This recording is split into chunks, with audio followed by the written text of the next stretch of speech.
Cukup, cukup. Ini perkomporan semua di sini.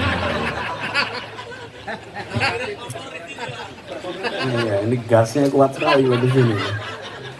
Memang lubang gasnya di mana Bang Taufik? Di sini Bang. Cuma sehari di tempatnya. Assalamualaikum warahmatullahi wabarakatuh. Alhamdulillahirrabbilalamin. Wassalatu wassalamu ala asrafil anbiya'i mursalin wa ala alihi wa ashabihi ajmain. Amma ba'du. Yang terhormat Koordinator Presidium Majelis Nasional KAHMI Ayunda Profesor Dr. Siti Zuhro dan seluruh jajaran Majelis Nasional KAHMI. Yang saya hormati juga Koordinator Presidium Majelis Wilayah KAHMI Jaya Bapak Muhammad Taufik. Yang saya hormati para senior semua di sini. Banyak sekali ada senior kita, mohon izin tidak disebut nama satu-satu, dan juga nanti memberikan tausiah Profesor Dr. Dede Rosada dan semua hadirin keluarga besar KAHMI.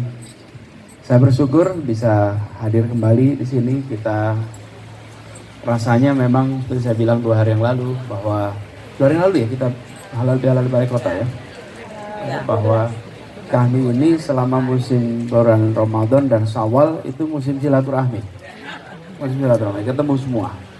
Dan memang HMI begitu, apalagi nanti menjelang proses-proses politik. Itu KAHMI itu jagonya politik dalam ruangan. Politik ruangan itu jago itu KAHMI. Belum rasanya di Indonesia belum ada yang menandingi itu. Politik dalam ruang itu belum ada yang menandingi HMI. Kalau di luar ruangan belum tentu. Di luar ruangan masih belum tentu. Tapi dalam ruang udah jelas. Dari mulai komisaris ke komisariat sampai PB itu terampil semuanya. Saya ingin pertama di sini dalam suasana hari terakhir ini Syawalan, karena sudah habis ini bulan Syawalnya, mengucapkan selamat Hari Raya Idul Fitri. Mohon maaf lahir dan batin. Mohon maaf bila ada salah kata, salah ucap, salah buat. Dan meneruskan yang tadi disampaikan oleh Koordinator Presidium Majelis Nasional KAHMI, bahwa di Indonesia memang kita sedang mengalami masa yang sering disebut transisi. Tapi transisi kita ini terus menerus, tidak pernah berhenti. Dan itu artinya apa? Artinya kita tumbuh terus menerus. Tumbuh sebagai sebuah demokrasi, kita tumbuh, perekonomian kita tumbuh. Karena dalam suasana pertumbuhan itulah yang kemudian sering muncul tantangan, sering muncul masalah. Tapi masalahnya diciptakan bukan karena kegagalan, masalahnya karena kita meninggikan harapan. Masalah kita itu muncul karena kita meninggikan harapan. Makin tinggi harapan, maka makin besar pula masalah yang kita hadapi. Kalau saja kita merendahkan harapan, hari ini kita tidak punya masalah. Tidak punya masalah karena kita sudah merendahkan harapan. Tapi karena kita meninggikan harapan, dan itu normal. Bagi kita semua meninggikan harapan, itulah yang kemudian menimbulkan masalah. Dan masalah ini diselesaikan dengan ikhtiar. Ikhtiar untuk mengubah kenyataan agar sesuai dengan harapan. Pada saat itulah kemudian kita menyebut dengan prestasi-prestasi. Begitu pula dengan apa yang kita hadapi di alumni HMI. Kita semua memiliki harapan bagaimana kader-kader bisa mewarnai Indonesia. Dan mewarnai Indonesia itu artinya di semua sektor. Bukan hanya di sektor politik saja, bukan hanya di sektor ketiga saja, civil society, kampus, tapi juga di sektor perekonomian. Saya rasa keseimbangan di antara ini yang dibutuhkan. Dan kita semua melihat bahwa Indonesia jadi rujukan. Indonesia jadi minimal, kalau belum rujukan, Indonesia jadi perhatian. Bahwa kalau kita lihat bentangan umat Islam dari ujung paling barat di Maghribi sampai kita yang paling timur, dari Maroko sampai Merauke kira-kira bentangannya itu, maka di ujung timur di Indonesia kita menyaksikan ada soliditas, ada kesatuan dan persatuan di kalangan umat. Kitanya sendiri merasa banyak PR. Kitanya merasa persatuan kita nggak seperti yang kita idealkan. Iya, karena harapan kita tinggi betul. Tapi kalau kita lihat dibandingkan dengan banyak tempat-tempat lain, di sini yang bicara tentang umat, bicara tentang bangsa, di sini hadir kedamaian, hadir persatuan, hadir kerukunan. Yang di tempat lain nggak ada. Kita di sini bisa menyaksikan proses pembangunan berjalan tanpa ada desingan peluru. Kita menyaksikan proses kerja politik berjalan tanpa ada political assassinations. Nggak ada. Di Indonesia, politisi bisa berjalan di mana saja tanpa perlu bawa bodyguard. Nggak perlu punya bodyguard. Ini semua sering tidak kita sadari di dalam kita membangun Indonesia.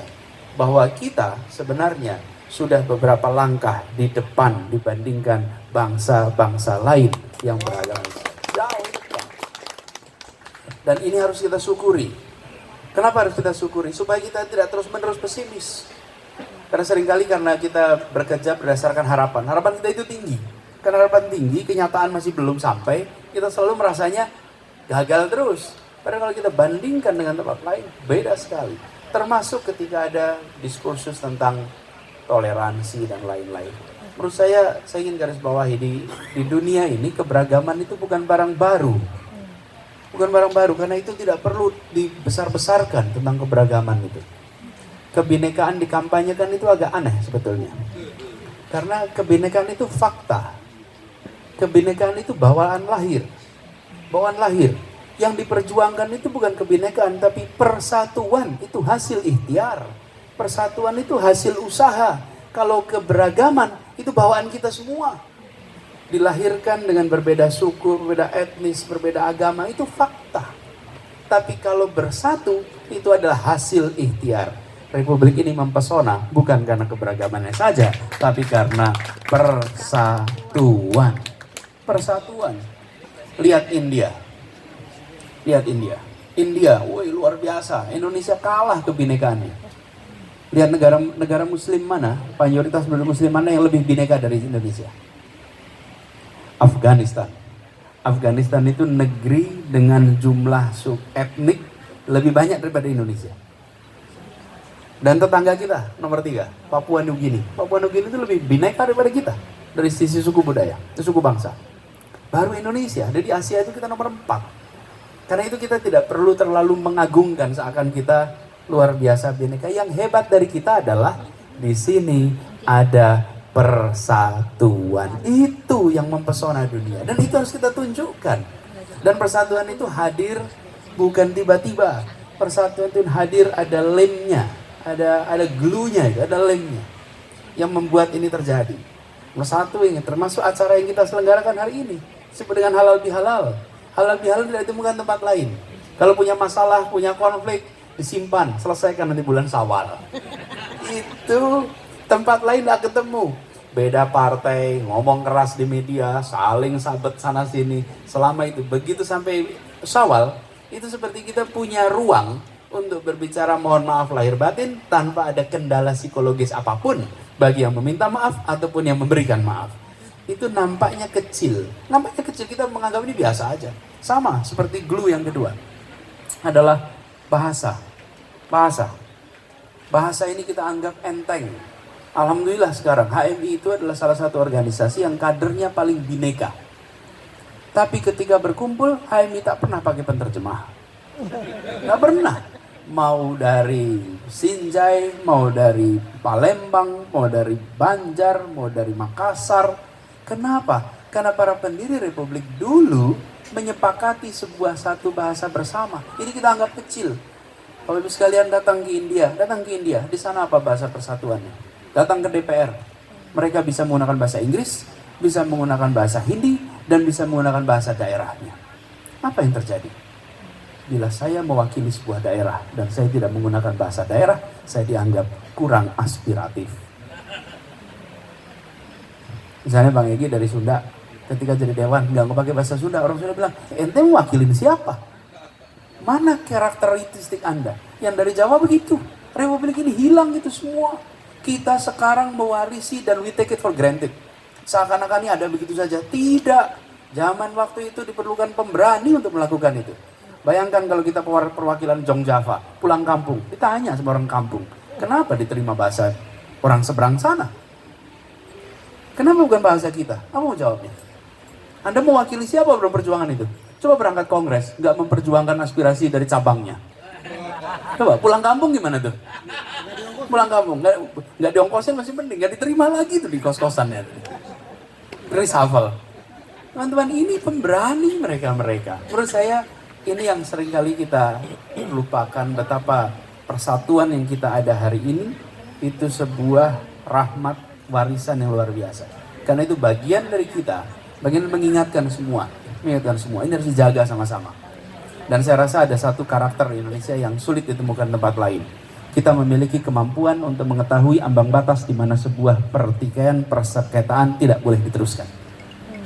Ambang batas di mana perbedaan tidak boleh diteruskan. Kalau perbedaan diteruskan, rusak semua. Itu dimiliki. Bung Karno tahun 65 kurang apa kalau beliau bilang saya akan bertarung sampai titik darah penghabisan. Ada pengikutnya? Ada. Bisa konsekuensinya apa? Republik ini pecah. Pak Harto, bisa tidak Pak Harto bilang saya mau bertahan sampai titik darah penghabisan. Saya perintahkan TNI bergerak semua 98. Bisa tidak? Bisa. Pak Habibie ditolak pertanggungjawabannya, terus mengatakan saya akan tetap maju. Bisa tidak? Bisa. Dan dia katakan cukup. Ibu Megawati pilpres waktu itu tidak ada pilpres yang sempurna di mana-mana. Kalau mau dicari-cari pasti ada masalah. Terima. Bung Karno kira-kira mengirim pesan, waktu saya selesai, cukup. Pak Harto bilang cukup. Pak Habibie bilang cukup. Pemimpin-pemimpin di Republik ini memberikan keteladanan, ambang batas sebuah perbedaan tidak boleh diteruskan. Ini harus dihidupkan kembali, ada batas. Coba kalau tidak ada batas, kalau kita akan menyaksikan seperti Mubarak di Mesir, kita akan menyaksikan seperti Libya dengan Muammar Gaddafi, dan kita akan menyaksikan tempat-tempat lain. Tidak ada ambang batas, dol sama sekali tidak ada ambang batas, pokoknya tanpa batas. Ini unik Indonesia, dan kita di HMI juga memiliki itu. Di HMI itu ketika dari mulai komisariat sampai yang PB terbiasa dengan perbedaan dan tahu persis karena ambang batas itu nggak ada rumusnya. Itu pakainya perasaan, pakainya kematangan dalam berpolitik, kematangan di dalam berinteraksi, dan kematangan itu tumbuh. Organisasi ini melatih orang-orang muda Indonesia terbaik untuk bisa memiliki kematangan politik. Dan itu mengetahui ambang batas tuh, mana bisa itu, mana tidak. Dan begitu tidak diteruskan untuk kemaslahatan semua. Ambang batas ini harus kita jaga sama-sama. Dan inilah yang menjaga persatuan. Sama seperti sebuah keluarga antara kakak dan adik mungkin ada perbedaan. Sampai keras. Tapi ada batasnya. Di mana kakak tidak boleh mengucapkan kata-kata tertentu dan adik tidak boleh mengucapkan. Bila sampai itu terjadi, maka keluarga bisa pecah. Betul kan? Dan biasanya saling tahan itu. Saling tahan. Ini kematangan-kematangan seperti ini yang dalam politik kita harus kita pertahankan. Dan mudah-mudahan Indonesia terus bisa menjadi contoh. Kita sudah melakukan ini selama 72 tahun, bukan sebuah pekerjaan yang kecil. Dan insya Allah ke depan kita akan bisa lakukan ini lebih baik. Dan insya Allah kami juga sebagai, saya selalu mengatakan kami itu supplier pemimpin yang paling produktif di Indonesia. Supplier paling produktif karena terus, tidak pernah selesai. Cilosari ini kalau lihat gedungnya kurang mengagumkan, Pak. Kalau lihat gedungnya. Tapi kalau lihat produknya, dahsyat. Karena memang sesungguhnya Kawah Condro di Muko tidak ditentukan oleh jenis bangunan gedungnya. Ya, tapi ditentukan oleh mentornya, ditentukan oleh iklimnya, ekosistemnya membangun. Dan menurut saya sayang juga kalau nanti kemudian kita fokus pada gedungnya. Karena memang kekuatannya sebuah organisasi justru pada ekosistem itu. Dengan ekosistem seperti ini, bibit yang baik itu diletakkan di tanah yang tidak subur, dia akan sulit sekali untuk tumbuh. Sulit sekali. Sebaliknya, bibit yang biasa-biasa saja, taruh di tanah yang subur, dia punya potensi untuk tumbuh. Apalagi bibitnya unggul, tanahnya subur, udah tumbuh. Tinggal bagian berikutnya iklim. Nah, iklim tugas pemerintah. Karena iklim kalau subur, tanahnya subur, bibitnya unggul, iklimnya garang, ini bisa tumbuh juga. Nah, iklim bagian pemerintah. Karena itu insya Allah Pemprov DKI akan selalu menjaga iklim di Jakarta ini. situ masuknya Pak. Gitu. Jakarta, iklim, karena bagian iklim.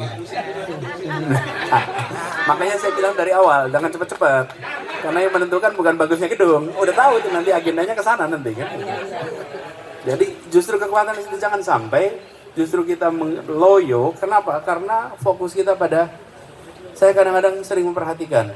Ini yang mengungkap juga Pak JK. Bagaimana bilang, ini kalau dengar laporan lembaga pendidikan, ini seperti laporan dari lembaga kontraktor bangunan. Karena dilaporkan adalah pertambahan bangunan, gedung, fasilitas. Di mana letak kontennya? Menurut saya Cilosari juga kekuatannya harus pada kembali dasarnya. Buku-buku di sini harus kuat, bukan sekedar bangunan. Nah, kalau perpustakaannya genjot perpustakaannya. Genjot aksesnya kepada ilmu pengetahuan di sini harus kuat. Sehingga intelektual-intelektual muda yang muncul dari sini nantinya adalah intelektual muda yang berkarya besar di abad 21. Jangan sampai Cilosari ini jadi museum aktivis Indonesia. Nah, karena kalau museum aktivis maka di sini adalah ceritanya masa lalu. Di sini harus terus menjadi tempat untuk penumbuhan manusia baru Indonesia ke depan. Jadi ke depan ininya. Begitu barangkali Bapak Ibu sekalian, teman-teman yang saya hormati, saya ingin sekali lagi mengucapkan selamat Hari Raya Idul Fitri, mohon maaf lahir dan batin. Dan nanti Prof. Dedi Rosada saya mohon izin nanti tengah-tengah Bapak bicara mungkin saya harus pamit sebentar karena harus ada acara berikutnya. Ini juga saya mau izin tadi pakai jas karena baru hadir nikah. Saya jadi saksi pernikahan Mbak Tatat, anaknya menikah, cucunya Pak Utomo Dananjaya. Utomo Dananjaya PI. Ini cucu pertamanya menikah dan saya dapat tugas untuk jadi saksi pernikahan. Terima kasih, kurang lebihnya mohon maaf. Assalamualaikum warahmatullahi wabarakatuh. Waalaikumsalam warahmatullahi wabarakatuh.